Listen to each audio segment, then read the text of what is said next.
इसी समय की बात है। एक छोटे से गांव में एक स्त्री अपने पति के साथ खुशी खुशी जीवन व्यतीत कर रही थी। उसका नाम सुमित्रा था।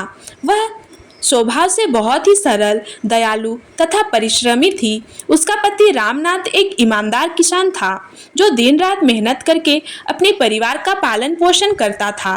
दोनों का जीवन सामान्य था, लेकिन उनमें संतोष बहुत था। समय का चक्र सदा एक जैसा नहीं रहता। एक दिन दुर्भाग्यवश रामनाथ खेत में काम करते समय गंभीर रूप से बीमार पड़ गया। गांव में अच्छे चिकित्सक नहीं थे और दवा दारू के अभाव में कुछ ही दिनों में उनकी मृत्यु हो गई। सुमित्रा पर दुखों का पहाड़ टूट पड़ा। वह अब विधवा हो चुकी थी और उसके सिर से पति का सहारा उठ चुका था। सुमित्रा के दो छोटे बच्चे थे, बड़ा बेटा मोहन और छोटी बेटी गंगा।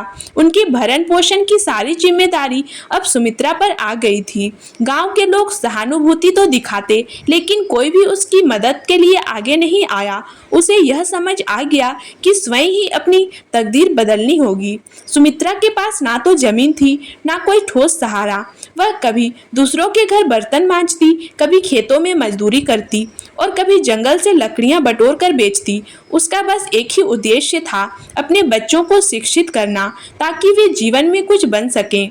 गांव में यह आम धारणा थी कि शिक्षा गरीबों के लिए नहीं होती, लेकिन सुमित्रा ने ठान लिया था कि चाहे जितनी भी कठिनाइयां आए, वह अपने बच्चों को जरूर पढ़ाएगी। उसने दिन रात मेहनत की, खुद भूखी रही, लेकिन बच्चों की पढ़ाई में कोई कमी नहीं आने दी। मोहन बचपन से ही समझदार और होशियार था।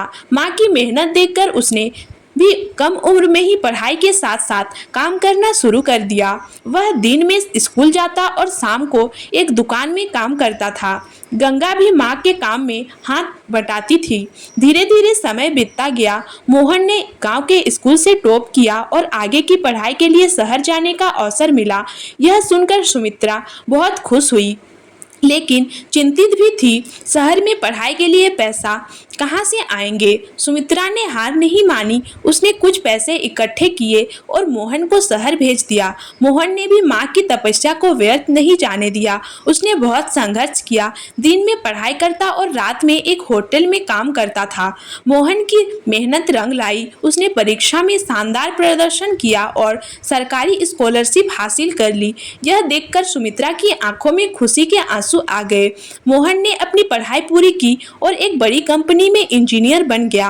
अब उसका वेतन अच्छा था और सबसे पहले उसने गांव लौटकर माँ को एक नया घर बनाकर दिया। गंगा को भी उसने अच्छे स्कूल में दाखिला दिलाया।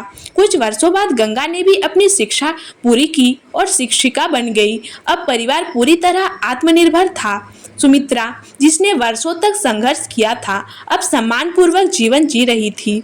यह कहानी हमें सिखाती है कि परिस्थितियां कितनी भी कठिन क्यों ना हो, अगर इंसान इच्छा शक्ति, परिश्रम और धैर्य हो तो वह अपनी तकदीर बदल सकता है। सुमित्रा की लगन और त्याग के कारण ही उसकी आने वाली पीढ़ियों को गरीबी का सामना नहीं करना पड़ा।